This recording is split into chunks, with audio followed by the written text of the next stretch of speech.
Hello everybody and welcome to another episode of James v. James. Hello. We're friends again after the last episode got a little bit more... made up. Kiss are made up. It was pretty heated. It was a like full-on debate. That was hard editing that, man. It was weird. Yeah. It was hard listening to that. Yeah.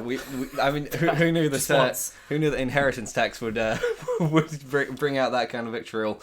But we Still a bit of fun though. Yeah, no, we've had a few more discussions since then, especially about Star Wars, because Star Wars is the big thing right now, and we got to get them clicks. We got to get on the trending page of YouTube. Got to be in the big bucks. But no, we're not completely cynical. We are, but we had this idea of basically adpocalypse, man. Yeah. I mean, we wouldn't make any money anyway, right? That's such nerd talk. There was an adpocalypse. Yeah. I love all the kind of internet kind of. It's YouTube ain't reliable anymore. But while it's still here, while we can still get on those pages, I love Star Wars, and I figured. Why not? As do I. Yeah, I adore Star Wars. Why not do an episode about it? Because it's pretty political under the surface. Like there's a lot to it. I mean, it's kind of like Star Trek in the sense people go, "Oh, Star Trek, Star Wars, what a bunch of nerds." Yeah, but yes, that's true. But there's actually a lot behind it. Oh yeah, definitely. In terms of history and also, since the new movie's out, it's reinvigorated my interest in it. I've got a Last Jedi poster up there on my wall. It's so yeah, I'm all on board. Oh yeah, you do. Yeah, I figured we could do an episode just. Partially after the last one, it would be good to just have more of a discussion episode than a hard-hitting debate. And also, it's just there's a lot to talk about in there with Star Wars, just politically speaking. There's so much to it. I mean, if you look at George Lucas, Hitler was kind of the baseline for Darth Vader. Oh yeah. There's the obvious stuff / the Soviet Union. Yeah, there's the obvious stuff where the Empire and especially in the new movies, the First Order, they're very clearly Nazis. Yeah. Like that's like the new movies have been even less subtle about that. There's a lot of imagery in there, and the first trilogy was definitely built to mirror World War II, obviously with the visuals, but also Vietnam, because obviously George Lucas wasn't in that, but his friends were, especially around that time. It was the late 70s, and he wanted to inject a bunch of stuff about less technologically advanced armies beating massive technologically advanced forces. Hence, they weren't originally Ewoks. they were going to be basically Wookiees, Chewbacca's race, be like this force but fighting off the Empire in a forest planet. And I think that's pretty clever. Like there's a lot of stuff in there where and then of course the prequels came out, and those were... Love the prequels. It's controversial, but I just love the prequels. Out of all of the political statements either of us has made on this show, I don't think anything we've said has been nearly that contentious. I think it's great. I think number 2 was crap, alright? Apart from number 2... No one defends number... Even I don't. Number 1 was fun. It was good. I love Darth Maul. Yeah. But number 3 was just like... Holy shit, collapse the Republic, mass betrayal, mass murder, all the kind of inside political kind of dealings. Yeah. I went back and rewatched that recently, and it's I think it's solid. Like the first hour of that is, I think, untouchable. Like the rest of it, you can have debates about it slows down a bit in the middle, but I think it's a genuinely good film. Yeah, me too. The first one, I think it's a good romp. There's some stuff in there that's a bit weird. Anakin being a child. His rat tail. That's a bit... Yeah, that's not very nice. The weird the weird hairstyles where it's like, you're a Padawan, you have to wear the dumbest hairstyle in the galaxy. That's your training initiation, and when you've got to a level of respectability, we'll cut it off. And the problem is, what if you're not human? It's a bit speciesist, isn't it? I don't know. Well, in the expanded universe, the species that don't have hair just have to wear beads to simulate the rat tail. It's cultural appropriation, there. Right? I don't know what the hell is to do. There's so much in there, but but politically speaking, the prequels came out. It's weird thinking about it now because the first one, Phantom Menace, is the only one that came out before, it was after, obviously, communism had fallen, but before terrorism was a big issue. So it was like that, because that came out in 1999. So right at that moment where there wasn't a major political crisis, there wasn't a war going on, and you can kind of feel it in there, because the whole point of that is this decadent republic where there isn't a major event going on, but that's the problem. And people say that it doesn't feel like Star Wars because there's this weirdly there isn't an evil empire, there isn't like, and the main struggle is dealing with this corrupt system not helping with even these minor problems, and you can feel like tail end of the 90s, you can imagine George Lucas thinking that and watching the Senate play out and stuff. I mean, pre 2008, there must have been people like George Lucas, you know, kind of political thinkers, who would have been aware of the kind of the effect that corporations were having as well. That too, yeah. And the Trade Federation being made up of these kind of really evil conglomerates who are kind of working behind the system that people don't know about. Who are weirdly like Chinese stereotype aliens, which is a little all right, George. I mean, look at Yoda. Yoda's just like the stereotype old Asian Buddhist guy. Oh yeah, he is. He's definitely the old Asian master kind of character. But then you've got these business aliens who have beady eyes and it's like, oh, what's the situation, Captain? And it's like, oh dear, this is a little troubling. But he's quite Baldus with Darth Maul as well, isn't he? I don't know what Darth Maul would be like, or what, like, because the Sith, they're all kinds of political things thrown in there, and it's interesting, like with Attack of the Clones, because that was the first one made after 9/11. This whole false flag operation that film is built around, this idea of the Emperor intentionally causing this war to give himself more power. Now, I'm not saying that necessarily that George Lucas is a 9/11 truther or anything, but there's a lot of people who said, 9/11 was used to give George Bush more power, and it's like you can see that swirling around in there as being like, and obviously there's callbacks to Hitler and the Roman Republic and everything of how these powerful guys use chaos to make themselves more powerful. What I like about number 3 is it documents the rise of Caesarism, doesn't it? Yeah, it is. Like the Trade Federation kind of having a private army, people kind of rising up from the political ranks and kind of killing off senators and all that kind of stuff is just basically the prelude to Caesarism. Oh yeah, definitely. But really well played out. Well, it's sort of retroactively. I don't know how much of this George Lucas intended himself, but it's also a kind of a condemnation of because in the Republic there isn't the separation of church and state. The Jedi Church, to a certain extent, is like they're in the military. They are de facto generals. Like they're the Praetorian Guard. Yeah, they are. I mean, they. Well, the new movie literally has characters called the Praetorian Guard. Yeah, so like it's there's all of that in there, definitely. And if you want to keep referencing Rome, because I think actually even if you look at the aesthetics of the Republic, they intentionally it looks definitely just like Rome, doesn't it? All kind of marble stuff and all that. I mean, in that movie, there's the line, "This is how democracy dies." Like it's all about democracy and like how it falls into the Empire, which a lot of people were angry about, just like how political the prequels got. Like they said, there's all these scenes in the Senate and it's boring. It's like, dude, like the whole thing was like the reason the prequels exist is because Obi-Wan in the first movie says, he talks about the Republic, he talks about the Clone Wars, he says democracy ended and that it became the Empire. So that was what it was gonna be about for those movies. So it's I think it was great. Again, I loved all that kind of stuff. But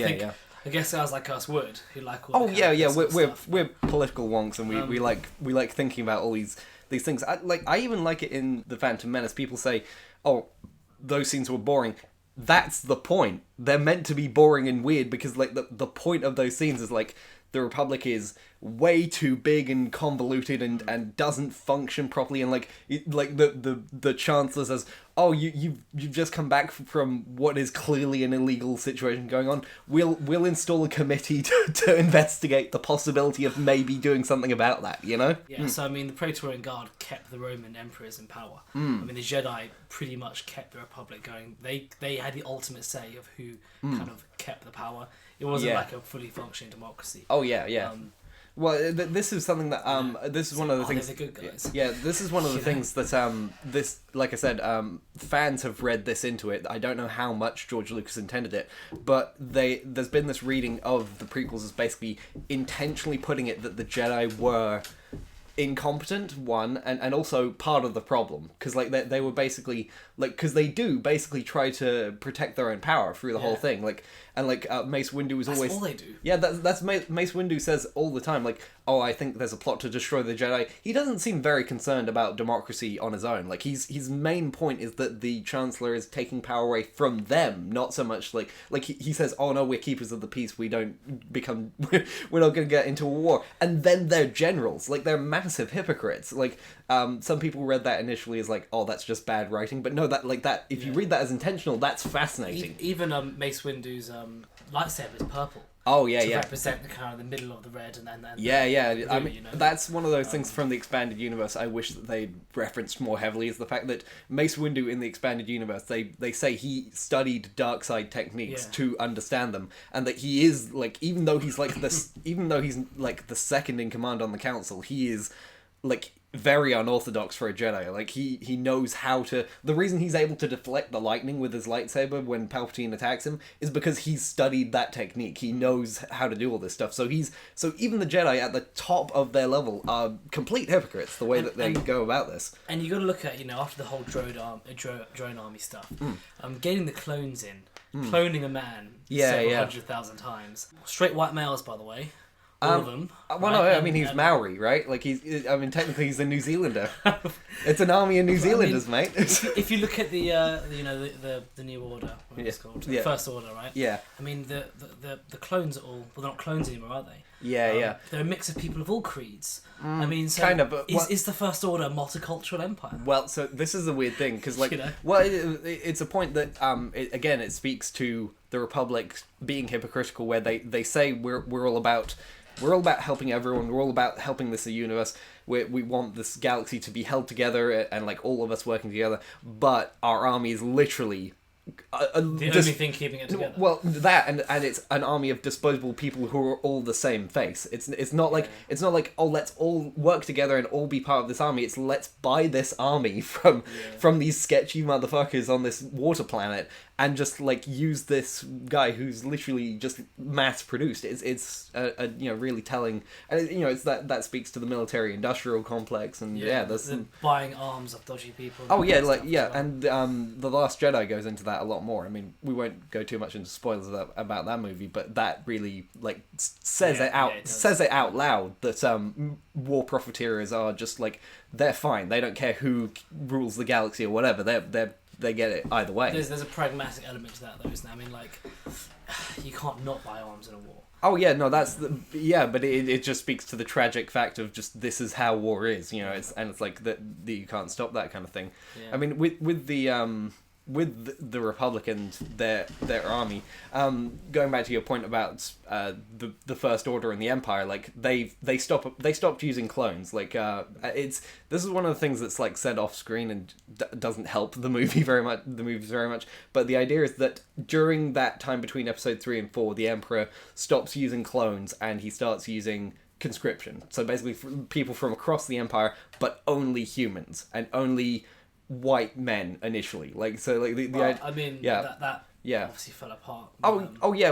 This is one of the weird things, trying to decipher the politics of that universe, because obviously, like in the Empire days, in Episode 4, 5, and 6, you only see white men in Imperial uniforms, and obviously you can't see stormtroopers' faces, but they're all men. Like none of them are voiced by females, so it's very clearly that very specifically Nazi level kind of, only white guys in our army kind of thing. But then the rebels are all diverse, and like there's some aliens in the background later on, so it's like they're a lot more diverse, so it's speaking to that kind of politics of it. I do say it tongue in cheek, but yeah, you are right. Yeah, that's what it is.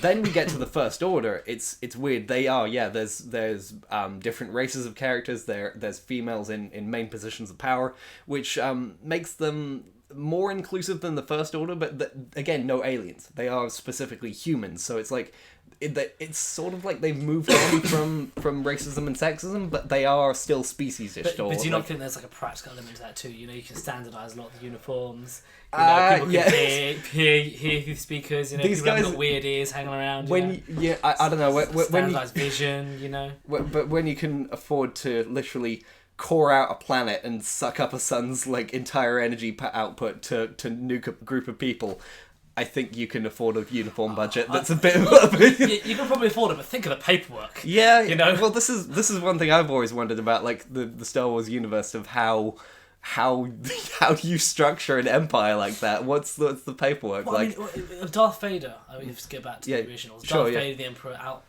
flying around the galaxy looking for people to conquer. Who's running the main republic there, or Yeah. now the Empire? You know, who's running the main city, the capital? There's a throwaway line in A New Hope where Tarkin says, "Oh, the remains of the old republic is basically gone. The Senate's been basically dissolved, and now it's just governors who work on their own sectors. So like they are effectively it's like a client kings basically. yeah, sort of. It's basically a bunch of fiefdoms that are all run under the emperor, but like they have governors for each sector of space. So like it's basically that the Imperial Senate, if it exists at all, is a farce. It's just a rubber stamp for these guys to do whatever they want. And like in the expanded universe, they've shown that a bit more, where governors like Tarkin and other guys and Moffs basically control sectors of space, and they are the authority, and then it's a clear line of line down. So I don't know if that's a hereditary position. The thing only lasted for 20 years. It wasn't a very good empire, so like we don't really know how that would have played out for the rest of the century or whatever. I don't know. I mean, if you compare the Republic to the Empire, though, the Empire provided mass employment. You know, it fixed the infant mortality. Yeah, provided education. well, by training, killing all of the skills. children instead of like. I mean, it's based on averages, right? Yeah. No, Sure. No. But seriously, I mean, was the Republic at a point where it had to be taken over by someone who could give it some direction? This is where we get into some of the weird things, because obviously this is all fiction, but in the fiction of it, the Republic lasted for 1,000 years, or 1,000 generations, depending on... They say it differently each time. They say 1,000 generations or 1,000 years. Oh, right. Okay. But whether it was 1,000 years or 20,000 years, whatever. The point is, it lasted a long fucking time, and the Empire was there and gone in 20 years. So it's very clearly... If you're going by time scales, the Republic was more stable. Now, it was implied in the originals that was a good time, but clearly in the prequels the Republic was not nearly as functional as Obi-Wan made it out to be. He was like hard selling it as like, oh, it was so much better. It's rose tinted, isn't it? It is definitely rose tinted, and like in the Phantom Menace, the first shot of the Jedi that we see is they're the ones in the scary robes now. They're the one, like they walk in, the droid runs out, he's like, and like tells the Trade Federation guys, oh, I think they're Jedi. He says, I'm not going in there. That they will fucking kill me. I'm scared for my life. And like, it's not, they don't show like that a lot, but it's very clear that Jedi are the enforcers. Like whether you're good or bad, like they are seen as people are worried when they enter a room, you know? It's interesting. I was reading about Commodus, and when he died, this other bloke took charge and said, okay, I'm going to use all those funds that Commodus used for the breads and circuses and the games, and I'm going to put it towards good use, and actually end the corruption here and now, and bring back the reign of Marcus Aurelius. And then his Praetorian Guard murdered him for that, and said, well, actually, we're the enforcers, we tell you what to do. Yeah. I kind of feel a Palpatine that the Jedi were kind of on that kind of level. Well, this is one thing that people don't respect about the story, and like maybe like it's a matter of perspective. But in the episode 3, you can totally see why Anakin would think, no, you Jedi, you're pretty corrupt. Like you just walked into his office and said, come with us, you're under arrest, we are the ones enforcing control over you now, and if you don't come with us, our lightsabers are out, we will kill you. And it's just like, it's implied that even if he hadn't developed any or shown any force powers, they were probably going to kill him anyway, which implies they just wanted their own power. It wasn't necessarily about anything to do with democracy. Yeah. And what's interesting is that in Star Wars you hear about the balance of the Force all the time. If the Jedi were in control and in total power and there are no Sith, then there's no balance of the Force. Yeah. You need Jedis and Siths having equal power to have balance, right? This is one of the weird things, because like people talk about balance, but balance is essentially apathy, and it's essentially allowing evil to exist. But so you have to balance in that sense isn't good. It would because there's a character in the expanded universe called the Bendu who is the balance. He says, oh no, I balance the light side and the dark side, and he's effectively worthless to anyone good, because he says, no, I refuse to get involved, and they flat out tell him, you're allowing the Empire to run wild, and like that is not good. You are effectively, it's that old quote of all that it takes for evil to triumph is for good men to do nothing, and it's like that point of like, well, evil, if it's gonna exist and do stuff, you're allowing evil to, this idea of balance. It's kind of like how Fox News will invite a climate change denier and a climate change scientist and call that balance, just because like, no, one of these guys is right and like the other guy is spewing nonsense. It's entertainment, though, isn't it? It is, but American media's come down. Oh yeah, but that idea of balance is obviously this is where we've got this, because we pushed for equality and because we pushed for ideological diversity and we don't want to just have one thing ruling over us. There's this push for, no, you've got to hear both sides, but sometimes in very crucial situations, one person is right and the other person is wrong, and that's. So, like, accepting the Sith as, that's powerful. Right. Yeah. I think, though, what is kind of good is bringing on someone who's very clearly wrong versus someone who's probably right. So you can never be 100% certain, but very highly likely right. Yeah. And then basically exposing them for what they are. Surely that should be a good thing. Oh, yeah, in real world debate, but in the story of Star Wars, obviously basically saying that, for the sake of balance, the Sith should exist. What ends up happening there is the Sith end up taking over because their existence, just by existing, their nature is that they cause corruption. It's just like they emanate force energy that will inevitably cause damage and problems. So, but your point about like the Jedi being this one rule thing in the story is bad, because being in that one rule position where they are just. They say themselves, the Sith were gone for like 1,000 years. Like they say, Sith used to rule, isn't it? In the canon, they used to be like the Sith Empire. The idea was that the Sith Empire existed. Then the Sith, kind of hilariously, all killed each other because they were all so selfish that they could never work together. So eventually, Darth Bane came along and said, okay. It's like the cabinet, isn't it? In the current UK. Yeah, literally, right? But like he literally, but Darth Bane came along and basically said, okay, we can't work together, and by diluting the dark side of the Force across 1,000 users and all knowing how to use it, we dilute its power. So the best way to do this is to have only one master, one apprentice, one direct line and this is the hilarious thing, they know that the apprentice will end up killing the master because that's their whole thing each time, but the idea is that each time they're getting more and more powerful because they pass on all their knowledge, and then this apprentice gets stronger and kills the master, and it's this but I guess constant that kind of greed of like kind of, it'll be different this time. Yeah, it'll be different with me this time. Kind of, but it's also this idea that after like 1,000 years of this and developing in the shadows, because that's the idea is that they made it look like the Sith were gone completely, but developing in the shadows, they've become so much more powerful. So like an individual Sith could kill like 10 Jedi, like unless they are the most skilled Jedi in the galaxy, they have no shot at an actual Sith Lord. So it's really interesting. And then the political side of this is interesting because it's basically how some Nazis wanted to infiltrate systems after World War II. Was basically they wanted to it's like they realized, okay, Nazi Germany is gone. We couldn't win the ostentatious way. The way that we win now is by infiltrating certain systems and instilling fascist ideas, and of course a lot of scientists from Nazi Germany were brought over to America and their crimes were forgiven. Yeah. And like build a rocket, come over, mate. Yeah, literally, right? But so like this idea of developing in the shadows and not being overt about your ideology and letting it spread, and like that's the idea in Star Wars and the prequels, is that the Sith have because people weren't looking enough, they were able to get to the height of power, basically. And surely the Sith can thrive in an environment of corruption, which the Republic happily provided. Exactly, and this is what the Jedi are saying is like our ability to sense this is completely failed because they didn't see the corruption becoming a problem. And the question is, how is that inevitable? Is that corruption? That kind of seed?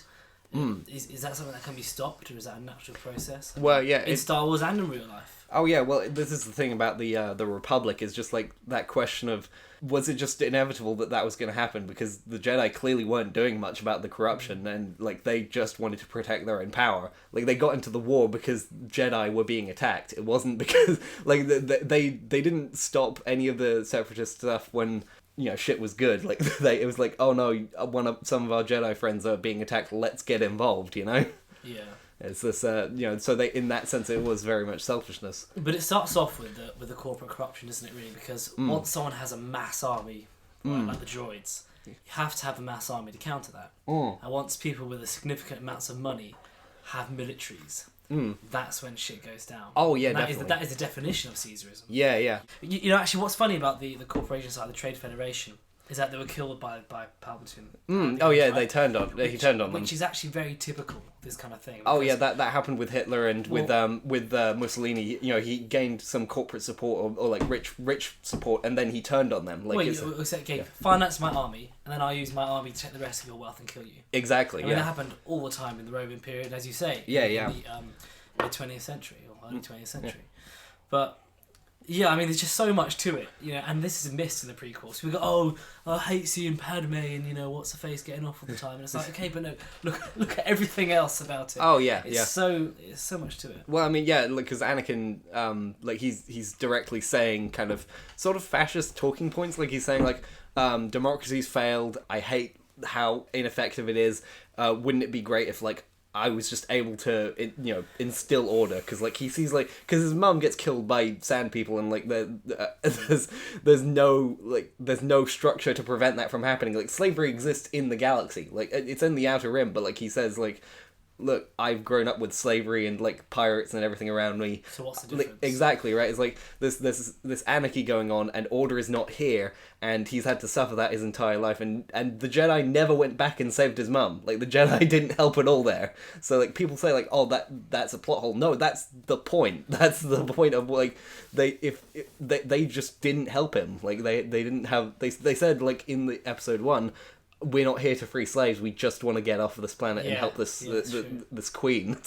It's kind of like I mean, from Anakin's point of view, he was looking at his own dictatorship for in his eyes noble ends. When you could look at the Republic and say, well, I mean, that's just the dictatorship of money.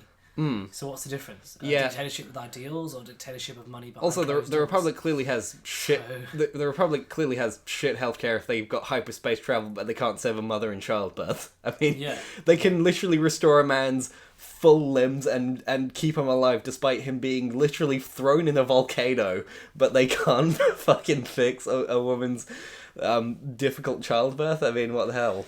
That's insane, isn't it? There is a fan theory. I don't know how official this is, but basically that Palpatine was draining her life force from across the galaxy and using it to keep Vader alive. Like basically, he was sucking out her life force through the Force and keeping Vader alive. So that's why she died, not the fucking broken heart nonsense. If you look at number 3, it kept showing the images flash between Vader. Yeah, that's through that very good editing, very clever. It's looking at the Separatist side of it. I mean, they clearly have a corporation that can just print an army for them, so that's troubling, and that was never going to be good in the setting of the Republic. But what do you think of the concept of the Separatists? Because like. They're essentially used as tools by Palpatine, but like their side of it is basically like we want to create our own I kind of feel that Confederate system. You just I thought that was kind of like a confederacy. Yeah. A kind of a throwback to the Civil War kind of thing. Well, they're literally called the Confederation of Integrated Star Systems. Well, there you go. Which is the CIS. They are the which I love the Star Wars memes of just like destroy the CIS. It's actually quite a good reflection as well, because if you look at the Confederacy, it was basically funded, and the generals as well. A lot of them were massive slave landowners. Yeah, exactly. So America in those days, the companies were just slave owners, agriculture plantations. So it's pretty much a mirror of the Civil War, isn't it? Yeah. Well, literally, it's literally called the Civil War. It's the Galactic Civil War. That's it's two armies going against each other in the same galaxy. Yeah. And this is kind of like a side point, but I was reading about Native American involvement in the U.S. Civil War. Right. Yeah. And the native tribes were overwhelmingly Confederates. And the Comanche in particular, they had huge slave ranches. Interesting. So the Native Americans enslaved loads of blacks. Which is why they wanted to keep the war going, and so when the federal government won, they basically invalidated all the treaties and then built the train line across the reserves. Right. That's why they lost the respect for the natives. Yeah. I mean, at one point, I think it was the the Cherokee had 100,000 people Mm. in their tribe, and they Yeah. donated loads of soldiers to the south. So maybe if George Lucas looks into this, the Chinese-looking quote-unquote aliens could be Native American slave owners. I don't know, but that's a stretch. But it's interesting. At least. Well, I mean, it kind of wouldn't have worked out either way for the Native Americans, because like being not too hot on different races, the Confederacy was not going to be exactly the best of friends if they won. I would imagine. The by that time, the Europeans, or the descendants of the Europeans, saw natives as more or less equal. And remember that the natives, that was 30 years after the Trail of Tears. Yeah. So by then, the natives and the Europeans were pretty much on the same level. And remember, you got to remember that before the Civil War, Native American tribes held a lot of power. Right. We don't really look at that too much these days. Well, I mean, in terms of the Star Wars equivalent, like in the expanded universe, there's a lot of stories in the Clone Wars show of just like of what I guess you would consider the equivalent to native tribes, basically more. I don't know if they'd be more primitive because they still have hyperspace technology, but basically like species on these planets that have to deal with this war going on. Like they say, we're part of the galaxy. We get that, but we don't want any part of this, and they have to just like. Their planet's still getting blown up, so like they're kind of forced into the war, like, and you could maybe say that's equivalent to that sort of that history. Yeah, you could do. I mean, there were tribes that had to pick a side. Yeah, exactly. But a lot of the tribes did it because the Confederates are giving them A, revenge for the Trail of Tears against the federal government. Exactly, yeah. And B, rights over the black slaves. Yeah. I mean, with that would be the thing, because the federal government, it was the one issuing land grants to basically say, oh no, you go out and if you can go to this place and cultivate this land for a couple of years, it's yours. And it's like Native Americans standing over there. It's like. That's not yours. That's our land, and it's like, well, now it doesn't. Well, yeah, I mean, but after the Trail of Tears, the federal government kind of backtracked on that, and that's why they gave the reserves up. But if the Native American tribes, the majority of them, sided with the federal government, huge areas of America today would still be reserves. Possibly. I wouldn't necessarily trust the federal government to uphold those agreements, because they had other agreements with the Native Americans and they did not uphold them. So enough time they would have probably reneged on those ideas. But it probably would have been at least another decade or so of being nice. But interesting stuff. But back to Star Wars. Yeah, but back to Star Wars. Looking more at the original films and the new movies, I really don't know how the Empire or the First Order are meant to function, especially the First Order. This is one of the complaints I have about it. It's just like, because they're meant to be. A lot of people have compared them to the alt-right, because Kylo Ren, he's literally like he wants to be Vader. You know, he wants to be this Nazi lieutenant kind of guy, and General Hux dresses like a Nazi lieutenant, an SS officer, and so like they're aspiring to it, but they also people make jokes to their faces and like because Poe literally he's joking at Kylo Ren first time he sees him, and people say like, why are you wearing that shit, you look ridiculous, and like in the new movie the first interaction Poe has with Hux is literally to make a joke at him, and it's like so that they're the Nazis but taken less seriously is the point. But I don't know how. This is the problem with the new movies trying to be too much like the originals, because it wouldn't make political sense that the First Order would be that powerful if they're basically a paramilitary group. I honestly, it's my opinion, it might be controversial, but I like prequels. I like Rogue One. It's kind of separate story. End at Vader, right? Yeah. They should have ended it then, and all the other movies should have been kind of like other little offshoots and side stories. Maybe Han Solo's story. I kind of think that they're kind of trying to recreate the originals. Well, it's Disney-fied as well. I would like the new movie. I like the concept of the new movies starting off. I like the idea of 20 years on that the New Republic kind of fell apart as well, because like there's still instability. I like that idea. They don't show enough of that. This is my big problem. This is my big problem. Is just that they say the New Republic is not functioning well, and then suddenly the First Order, despite apparently only being like 20 years on from like the Empire, and they say like, oh, the remnants of the Empire left it to the unknown regions, and they regrouped and slowly built up this thing, and now they're basically the Empire. It's like, no, no, what they should have done, and like I would love to see this, is basically that they don't have any Star Destroyers. Like they're not the big, like, you know, the symbolism of the Star Destroyer was meant to be that the Empire was the ones in charge, the ones overhanging over everything, and that was the whole point of the Star Destroyer. But what it would be way better if the First Order had none of that, and they were basically using the rebels' tactics, ISIS yeah, like they were took over a desert planet and dominated. Basically have to go make back and make them the evil rebellion. Like they are the new rebellion, and they use the hit and run tactics. They use smaller ships. They don't go in for the ostentatious stuff. They're just like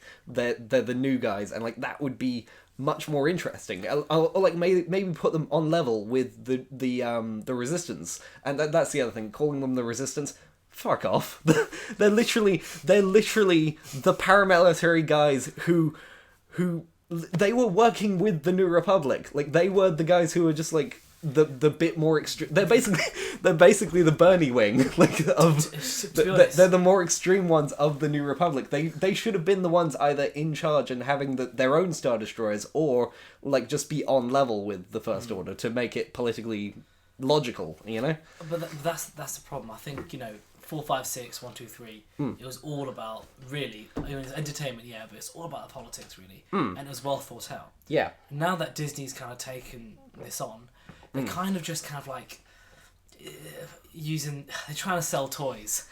To a certain, you know, I kind of think this is not the same thing. They're trying to sell toys, and they're also trying to sell nostalgia. Because the thing is, like Snoke, they sell on the nostalgia. Like Snoke being basically the Emperor again, it doesn't jive with what the politics of that galaxy should be. Because if like, it's kind of unclear how much the New Republic controlled and how much the First Order controlled, but it's kind of implied that like the New Republic had like 80% of the galaxy on their side, and like the remaining 20th or whatever percentage was the First Order. And they just like had a peace agreement. This is all not explained in the movies, by the way. This is one of the frustrating things, is you have to find. But I don't think they really care about having a deep story. It's just about the pure flashy entertainment. Well, this is where I don't think they're thinking about the visuals, like what their visuals imply, because their visuals imply that the First Order is the ones in control, and it's like, if like by what they've written down in like, and you have to find the writings of this stuff, because again, it's not in the movies. If you look for that stuff, you find that the First Order, on paper, is meant to be just like ISIS or the alt-right, and like they're meant to be this infiltrating group that's built up slowly, but there's none of that visually in the movies. And you say to me, I mean, we talk about the First Order having, you know, women and minorities. That doesn't make any sense either, but that is kind of modern politics, isn't it? It's a bit weird because like I said, they never went into this sexism side. Like they never had like the Imperial guys say like, oh, this fucking woman, like, or they never said like, oh, implied. It's all under the surface implied of just like, oh, like, because there's no women, like it's kind of implied that like the Nazis, they refused the, like, because the Nazis never had women working even in their factories, so like it's, you know, and that's part of the reason that they lost, was just they didn't have the same outputs as, you know, the countries that had women making up for those jobs, you know, that the men weren't doing because they were off in war. But with the First Order, they have women. It's kind of cool because Captain Phasma's a great character. For like the 10 minutes she's in literally both movies, but they have women in there. They have because Finn, you know, he's black, so they have black, but I don't know, because to a certain extent they say that the stormtroopers of the modern era are taken from families, so like they're just taken, and it's implied that the First Order maybe had to stop being so picky because they literally don't have the time for it at this point, because they don't have the resources, where the Empire was just able to say, okay, only white guys, because they owned the whole galaxy. But if you only have a few worlds under your control, you're stealing the children from families, you kind of have to just maybe be less. Yeah, that would be a good explanation for it. Yeah. I do think it's diversity politics, which I don't have a problem with. Whatever. I think, as you said to me once, you said it's actually easier to identify different characters and stuff. Yeah, it's yeah. like, well, I guess. Yeah, that's my view of it. Outside of the story within the movie, yeah, it's just more interesting to see a diversity of faces, because it's just like, yeah, you can visually identify them more. You know, it brings more because all of the action stars of the 80s become a bit monochromatic when they're all muscular white dudes, you know? Yeah. I mean, like the Expendables... It's aesthetically... Yeah. Well, literally, but also aesthetically more diverse. Yeah, it is. But I think, although if you look at the old Star Wars, you did have minorities as well. Oh yeah, they were in there. They were the good guys. Yeah. Well, that was the politics of it was, because the social justice movement was just getting started, and obviously like civil rights was like, I mean, it was the late 70s, so it was a bit into it, but like the civil rights movement had only really kicked in the last 20 years up to that point, so like throughout George Lucas's adolescence, basically it was still kind of new at that time to have a diverse cast going up against a monochromatic kind of bad guys, and it's interesting how that worked out there. It's interesting that like with the Jedi Order, like they're very visually diverse, but ideologically they are rigidly enforcing their idea of like, so like no one is allowed to have kids no matter what species you're from or what background you're from. That's a really good point. Yeah. I think I always joke that modern left wants a diversity of aesthetics or whatever, but not a diversity of thought. Yeah. That for me kind of lines up there in some ways. To a certain extent, I mean, with the Obviously Jedi, not the average modern left. I mean, the Jedi's logic. SJW type. Yeah. The Jedi's logic for it is basically, it's weird like what the Jedi's are, because they are a mix of samurai and Catholic priests, basically. And Praetorian. Yeah, and Praetorian guards. It's like and generals, and like they're a mix of all these things. And it's this thing of like, oh, if you're force sensitive, they take you as a child. Like they look at Anakin at 9 years old and say he's too old, because if they took on teenagers and 20-year-olds or whatever, but this is partly from the expanded universe, but they say they would have too much emotion and they would be too inclined to go to the dark side. And like this happens with Luke. Like Luke trains he trains kids and teenagers, like Ben Solo's like in his teens when he first goes to Luke, and because of that they're too individual to actually accept the idea of the light side of the Force, and end up inevitably falling to the dark side. Interestingly enough, Luke was an adult when he was... Yeah, but he doesn't win by the light side method. Like he wins because he flips out on Vader and like uses his anger. That's true, yeah. And then like he says like, oh no, I'm a Jedi, but he doesn't use any of the Jedi techniques. Like he doesn't use battle meditation, he doesn't like move stuff with his mind ever, like in his fighting. Like he's just a lightsaber guy, and like that's much more of a Sith type thing. Yeah. But his whole journey is because the Jedi literally lie to him. They don't reveal that his dad is one of the guys in charge of the Empire, and they send him off to kill this guy without that information. They're very morally dubious. I really wish at the end of, and again I stand by this, it should have ended at episode 6. None of this Force Awakens stuff, but yeah, if it ended at episode 6 with Luke killing Vader, and obviously the Emperor's killed, and then Luke turns to the camera and just turns away and goes, I'm now the new Emperor. That would have been the best ending. That, interestingly enough, that was what Lucas originally intended. Like that why did he do it? That was one of the first treatments of episode 6 was going to be a very dark downer ending where Luke would take on the role of the Emperor, and he would because he would fall to the dark side layer, and Han would then see that happen, and like that would be so good, wouldn't it? And it would just be this whole thing of like the cycle continues. So like it's and clearly Hollywood wins. Yes. Yeah. Disney's just bought out your rebellion. The Mouse House now owns the Resistance. You're all under our thumb. Like I said, I like the new films. They're all about legacy and like this idea of, okay, the rebellion won, but then what happened? Because like there is this question of like, okay, so because this is what we see in revolutions all the time, right? You see this explosion, everything's like big and happy, and yes, we did it, we beat the bad guy, but then you have to govern, and it's this fast like games and books and stuff have gone into this stuff saying, okay, not all the Imperial citizens are going to be down for this. There's going to be this split, then you get a civil war, and then, like, how do you actually get everyone on board with it, you know? They always say that people who start revolutions and win it never survive it. Exactly. They'll get assassinated or whatever. Well, because obviously, like, because debate wasn't an option, you have to use violence, but then once you violently overthrow the guys in charge and you say that that's a valid method of you coming to power, you leave the option open for someone else to violently... You die by the sword. Yeah, and I guess that's the tragedy of a lot of the communist revolutions. I mean, the reason why a lot of the communist states were so oppressive and violent was because that's the only way to keep people in line and really finish off the project. Well, of course, if you come to power by violence and the old guard wouldn't listen to you and you had to go violently and you take over things, you're going to be instantly thinking, oh shit, someone might do that to me. I better stop that. Those guys before me, they weren't good enough at it.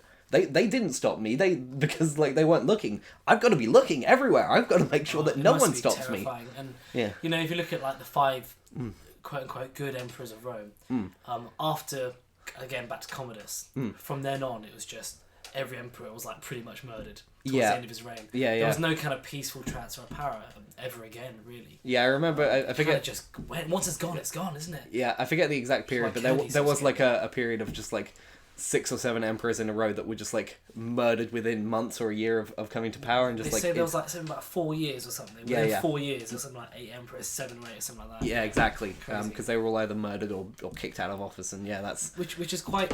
I mean, if you look at Kennedy, you know, I love the Kennedy conspiracy stuff, but if Kennedy was the trigger of presidents being murdered, where would America be today? Ooh. We're lucky it didn't descend into that, although there's been frequent assassination attempts, hasn't there? Oh yeah, obviously. I mean that's why that's why Trump's that's why Trump's budget is blown out, because he's got a massive family and all of them are potential assassination targets, and he just keeps going to that golf course. I was just about to say, he's spending it all on luxury. He's got to go to that golf course every weekend because it's real stressful watching Fox and Friends every morning and then not getting stuff done. And his mansion as well. He spends a lot of time in Florida. Yeah. He's it's good job, Trump. That pisses me off. If you're the president of America, wouldn't you just give everything to it? Wouldn't you just kind of resign? No personal life anymore, no personal relationships. You are the president. Give up everything. You know, I just don't. Well, that's what he said he was going to do, and then didn't. But none of them do. I mean, Obama spent a lot of time on the golf course. Not as much as Trump. He did do. Well, the first 6 months he didn't go to the golf course, and then he went to the golf course occasionally, but. I wonder if Palpatine ever went to a golf course. I wonder if he's got a space golf course. This is the stuff that they never talked about in Star Wars. Of just like, what do they do in their spare time? Yeah, Nazi zombies. Yeah, they played a lot of Nazi zombies. Yeah, well, I mean, Vader is a Nazi zombie. Think of that. Oh God, yeah. Yeah, but I mean, there's been loads of jokes like, oh, what does Vader do in his spare time? And because he was Anakin Skywalker, and like, there's a lot of emo kind of shit added to the Force when in like the expanded universe. They say, oh no, he just meditates on how much he fucking hates life, and he stews in his anger, and he intentionally makes his implants more painful so that he's more fucking angry so they can use that to fight people. It's so tragic though, because it's like Anakin was a guy who lost everything. Exactly. He had everything. He had status, he had good looks, he had someone who loved him. Yeah, he was one of the youngest Jedi knights ever ever knighted, and he's spent the rest of your life in agony in a suit. Yeah, I mean that's hell. It's one of the great writing techniques is to just get you thinking about villains, is to flip the story and imagine your villain as the hero. And like I think I forget who was doing Max Landis. Max Landis talked about this. I was just like, imagine Star Wars from Darth Vader's point of view.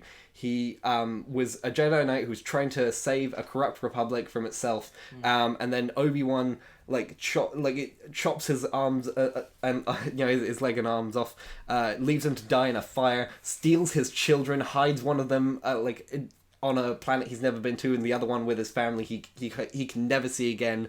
And like 20 years later, he finds out that his child has been poisoned against him from this ideology that he knows destroyed the galaxy, and like he's just trying to get his son to team up with him so that they can finally beat the real enemy that he knows he has to work for, because this guy's in charge of the universe. And it makes sense, doesn't it? Because right? Darth Vader. It makes it it makes sense. It so much more interesting, and it's like it gives us new depth that isn't actually there in the movies, because the originals, for all the good that they have, they don't actually explore that very much. And I would have loved it if Darth Vader had scenes where he was.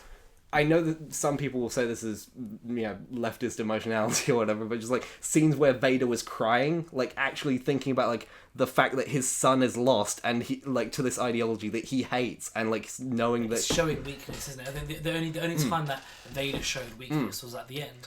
And that was what was so elusive about his character. True. I mean, but this is why I like Kylo Ren a bit more, because he does show he shows human emotion, and Vader is like, he's cool. Don't get me wrong. He's cool to watch, and he's got great design, but he never like reflects on what's going on and like what he has actually suffered. Like the story lends that, in the prequels it explains that, but he's not scary enough, is he? I mean, Kylo Ren is just kind of like this teenager who got out of control, And Darth Vader was this warlord, this kind of terrifying satanic like figure. Well, this is it's the flip of the coin you got to make, because you either make them threatening and scary and larger than life, or you make them human beings. And it's one of those things that they tell you in screenwriting class 101 is your villain has to feel like they're the hero of their own story, and like you've got to make them their logic.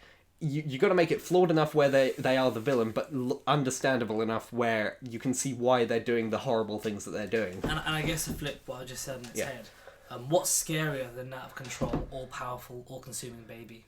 Yeah. Caligula type character. Well, I mean, that's essentially what Nazism and to a certain extent communism is, of just like these angry people who barge their way into the council chambers and gain power, and then in their effort to be good or pure or egalitarian, destroyed the planet. That's what these ideologies are. Is people who babies, people who couldn't handle whatever they didn't like about the world beforehand, getting into control and then being the destructive forces because their anger is just lashing out at whatever group, whether that's it's good at getting appealing to other people's angers and insecurities. Oh yeah, and getting them to vote for you and support you or invest into your paramilitary. Yeah, no, exactly. I mean, with the new movies, it's.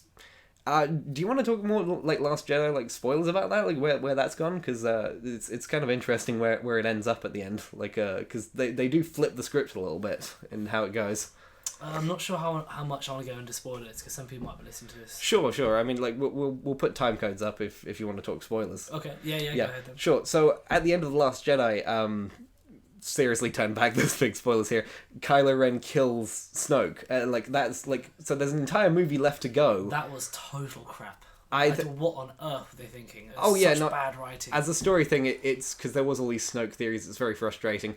It was Mace Windu. Some people said that Snoke was Mace Windu. Some people, bald. Yeah. He lost all of his kind of youth and vigor through the. Yeah, he's got a fucked up face from lightning. Yeah, he could be Mace Windu. Yeah, turn to the dark side. Yeah, no. That would have been great. I hated all those theories. The only ones that I liked were that he was either Darth Plagueis, so that he was the one who trained Palpatine, and that he's back, and that would have been interesting, or that he was the first Jedi. People like this. They said this idea of he's actually the one who he was the one who started the Jedi Order, and he's thousands of years old, and that he just came back, and his ideology is so different from what the Jedi became that they thought he was evil, and that would have been good. That would have been fascinating, right? No, it doesn't matter now because he's dead. But that was so unceremoniously done. Yeah. It's just sort of like, okay, chop him in half. No one gives a shit who he is. Doesn't matter. All these kind of crazy theories and everything. No one cares. Halfway through the film, then he's his own personal Praetorian Guard. Then fights him. Look, mate. He's dead. Yeah. Join Kylo Ren now. Yeah. But speaking about that, because Kylo then takes over, it goes back to that point we were saying about how people who come to control violently then get killed violently, and Kylo takes over. But it's interesting to think going forward what that will be, because Kylo says that he's like, I don't give a shit about the dark side anymore. I don't care about the light side. We're past this. I'm not going to think about that. The main thing is that I'm in control. And like he takes the dark side, isn't it? The Jedi's want to be in control. So. Oh yeah. What does that mean? That's the point. Is that it is just this scramble for control, and as they say, the war profiteers are selling to both sides. They really don't care who wins. So even the rebels are the resistance Let's just call them the good guys are causing these rich people to get richer because they need these war supplies because they gotta fight violently, you know? That for me also signifies kind of that idea that there can be ideological wars, but you know society is totally defunct and no one cares about ideology anymore, and it's all about my own power, you know, which again is Caesarism. Yeah, well, But, it's not capitalism versus communism or Nazism versus liberal democracy. When all that goes, what's left over apart from my own personal pleasure and power? Yeah.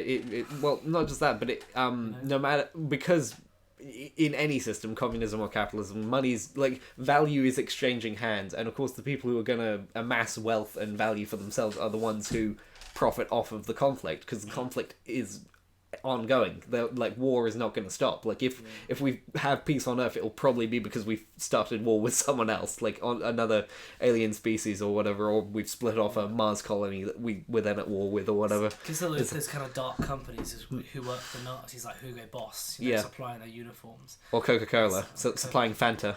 Oh yeah. I love that. Also supplying the Americans. Every American had Coca-Cola in their rations. It's my favourite story from war.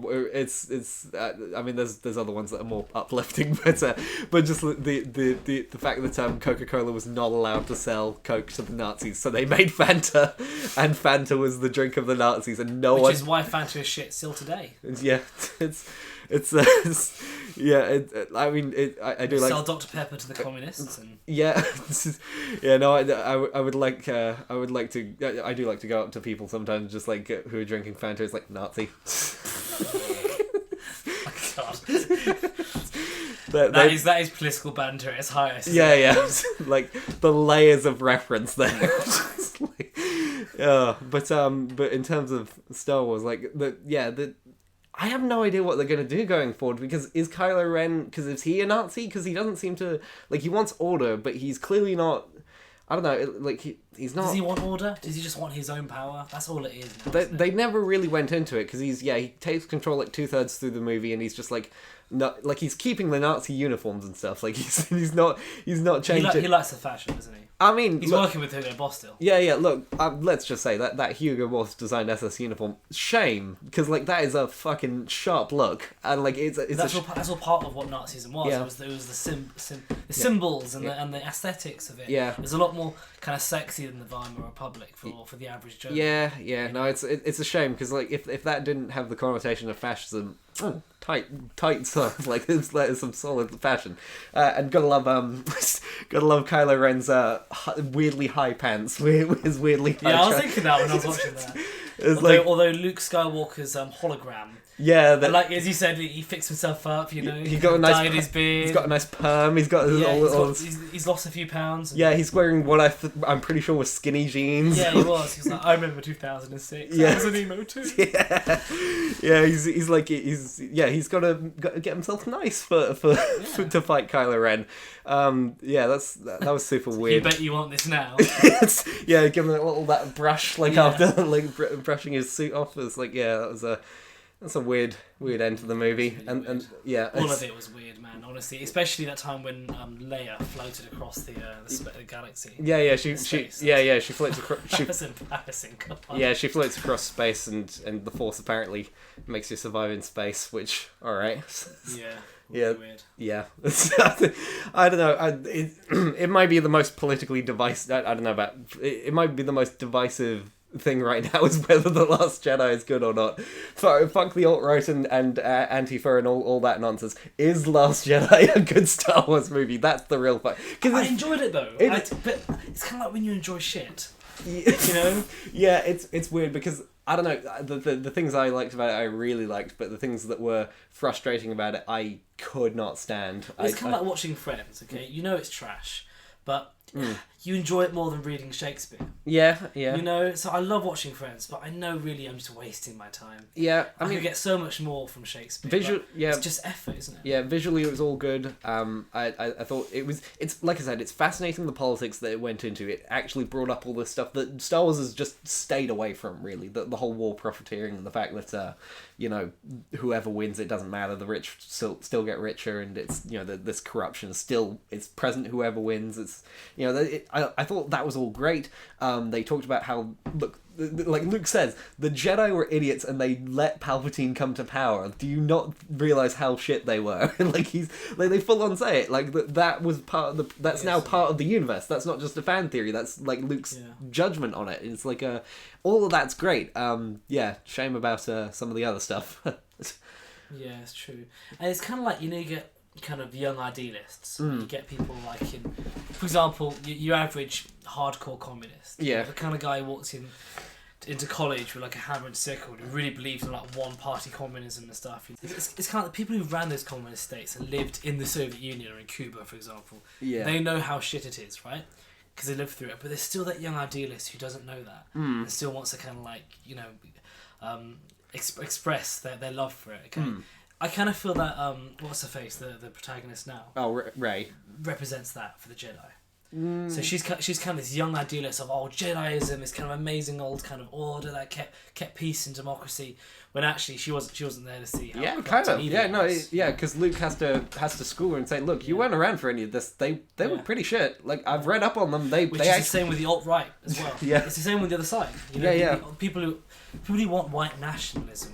Never live through mass exterminations of peoples. Yeah, and also like throughout Europe as well as mainland Europe as well. And I say that like the Nazis dressed sharp, but that was all they did sharp. Like apparently Hitler was like he was on a large dose of methamphetamines. He refused to wake up before 11 a.m. He instituted this policy of survival of the fittest with his generals, where basically multiple people would be assigned to the same positions, and they were just meant to they were meant to fight it out basically and do as good as they could, and then one of them would be eliminated, and it created mass confusion. Like they were functionally you can't run shit effectively if you're purging your top staff every couple of months by murder. That doesn't work functionally, and it goes to the point of like the First Order and the Empire. One of the reasons that they fall is like empires and fascist organizations tend to do. They created so much animosity in the people that they were ruling that of course there was going to be massive rebellion. That they were just creating this environment that was just too much, like they were causing too much pain, and like whatever order that they had was being subverted at every turn. It's that point of like that I mentioned in a previous episode of once respect is mandated, it's no longer earned, and yeah. No, I agree with that principle.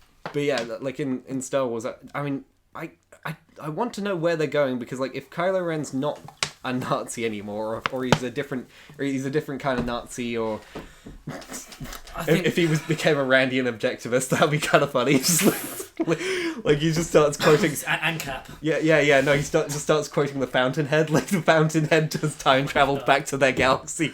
Have you heard about John Galt? Like Lord and Savior. Fuck the Force. I'm going to talk about taxation is theft. Did you know that, guys? Luke, can you tell me about the Republic? Well, have you heard of Spengler? I can tell you all about the decline and rise of societies.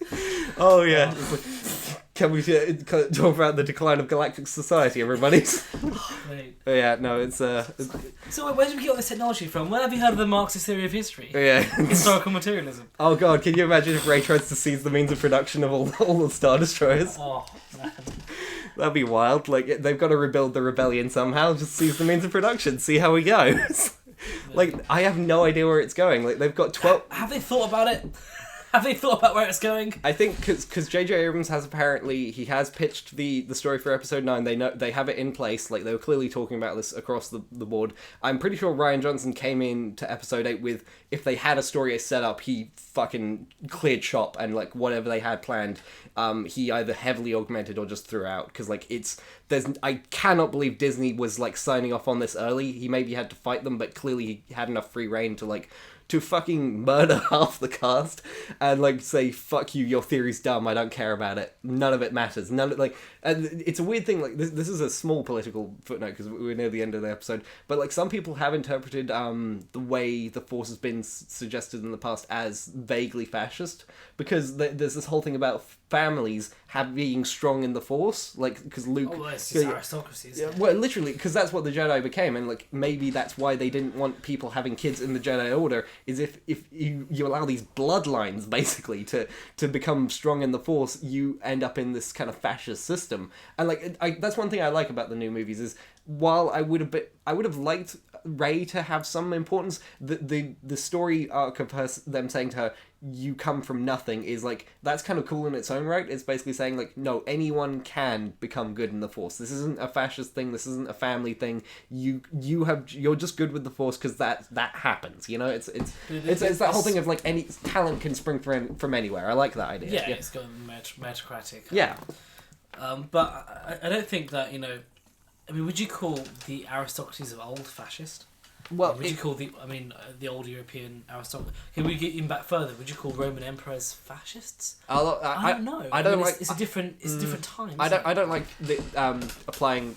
I don't like applying ideas of like socialism and fascism to Rome and other, because like it's so alien. Like the comparison is always going to be just like yeah, kind of, if you squint in it maybe, like it's not really great because like there's going to be so many different structures that weren't quite that functional. The point of it being fascist is just like they say, oh well, so the Jedi, if it's in bloodlines, if it's a biological thing, then you're saying that there is inherently this class of people, like this isn't like money or anything, it's like it's just genetically, you know, you know how disturbing that's getting. It's like genetically there is this component where you're good in the Force because your family was good in the Force, and it's like that's trouble. Capacity to take the Force, not to be good. Yeah, and like the Jedi Order was fascist enough that as soon as they detect Force sensitivity, it's not like something everyone can do suddenly. Like in the original trilogy, it was just like, oh, anyone can become good in the Force, but no one has the teachings. In the prequels, it becomes this thing of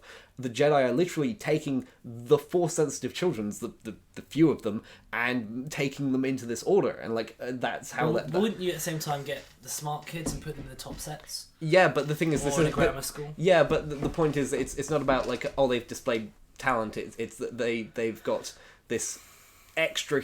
I was going to say extra human, but extra genetic ability. Like it's in their bloodline, or it's beyond like, oh, that they've displayed ability. It's that they've displayed Force sensitivity. It's not that, because they're babies. They haven't displayed abilities. You know. I guess so, but I guess that's one of the kind of the perils of equality of opportunity. That if we have different genetic abilities, and some people are smarter than others, or musically able, or mathematically able, then actually there never can be equality of opportunity, because even if you have an equal playing field, just by random chance, the smart guy will do better. Oh, sure. So, I mean, sure. There's no way out, is there? It is it's a minefield, because like it's this thing of, you could argue that the Force is like an ability, but it is also in that mind genetic. But then Rey is like the argument they're making with Rey is basically sort of like the smart girl who grows up in a poor family. Basically, it's like, okay, you know, you didn't, like, this is clearly, it's not genetic. It's not that you've come from class or anything, but you have shown that you have this ability, and like you weren't necessarily helped, but you've just developed this because of, who knows, genetics, or because she was just like, because you have to have a genetic component there, but like because she was downtrodden, she worked extra hard. It's like it's impossible to say, but like the point is that she's. I like the philosophy, at least. I like the mentality of like, no, anyone can. You know, that's a nice idea, and it's maybe scrubbing out that fascist element from the series, because like, if you just accept the prequels version of it, and like that the Jedi were somehow right to do that, then you've got a very disturbing idea. Yeah, and it makes the Jedi even more not just like incompetent, but like actually the villains of immoral. The prequels. Yeah, the villains of the prequels, like, because they actually stole children, you know, and it's not, or not even stole. Maybe like, because of course there's this status. Like we don't see how Obi-Wan entered the Order, but he very clearly was there from either birth or very young age. So maybe there's a status thing, and like the Jedi they're happy to do it, but you've got a very disturbing structure there. I think that Obi-Wan strikes me as a Bernie Sanders type character. You know, he's still idealist. He's still an idealist. Yeah. Believes. Have you seen those visual comparisons between Jeremy Corbyn and old Obi-Wan Kenobi, and Darth Sidious and Theresa May? It's hilarious. I love it. It's like it's a nice little A New Hope. My guy. It's like your guy. Yeah, my guy. It's like that's the weird thing of politics right now. But I want Star Wars to be good. Like, that's wherever it's going. We're in that weird middle bit where they are in the middle of the story, so we don't know ultimately how this section of the story is going to end. You know, it's and who's the main guy who does the kind of See, I can't remember any of the names of the new Yeah, story, no that problem. new film. That kind of sure. that for me shows Yeah. how much I like a film. Yeah. Or take it seriously. Yeah. The guy who does all the young guy, the young Hispanic looking guy. Oh, Oscar Isaac's Poe. Yeah, he's Jacob Rees-Mogg. No, fuck off. Stop that. Get that out of here. No. He's shut up. He's a fun hotshot pilot who gets everything wrong. Well, Shit. Jacob, I saw it in the news today. Yeah. Jacob Rees-Mogg was quoted by some celebrity, or I can't remember what channel it was, that he was the sexiest guy in politics. And this was some like 25-year-old bimbo or something. Right. I thought that's quite funny anyway. Yeah, that's Poe's more right. He's got something to him. But no, I also like the fact that the story of Poe, just like his point of, like, he goes in hot and just like tries to blow everything up, and like everyone's saying, you fucking idiot, you got so many people killed, like you are part of the problem, like. But I think he's got that fire, isn't he? You know. Yeah, but like, you need people like him. But because of his operations, most of the rebellion is dead now. Like, he's arguably the cause of that. So I guess. Yeah, it's a dark situation there. But yeah, that's the politics of Star Wars. I mean, we're over our hour. Like, it's a fascinating series. Yeah, I feel like we should do this for some other pop culture things. Like, there's got to be some other ones in there. Maybe politics of Star Trek, my hometown. The thing is, I never watched bits of Star Trek. Yeah, I probably watched it, so yeah, I probably couldn't. I'll watch some Star Trek and then maybe we'll do that one. That'll be fascinating to debate automated luxury space communism, the series. Yeah, that would be. Yeah. But yeah, no. I just really hope the next Star Wars is well thought out. I mean, yeah. Well, I mean, because this one's writing a lot of checks, because it's saying that your theory was shit, none of it mattered. We're cleaning board. It's all different. Nothing's as you expected. It's like, okay, what are you replacing all that with? Yeah. And like episode 9 is got to cash those checks and make it worth it. So pressure's on. Yeah. No, so I'm looking forward to finding out what that is, and I really fucking hope that it's all worth it, because frankly, right now this is a very frustrating situation that we're in. And do something with Kylo Ren. Do something with the guy, because he's just not, for me at least, villain enough. You know? Well, I would say he's almost too villain, because like that was one of the problems with the Last Jedi, was he's saying like, oh, we've got to kill Hope. It's like, who the fuck talks like that? What, like, this is the point of, like, you've got to make the villain the hero of their own story. You, like, I really preferred it when he was like conflicted. Now it's a bit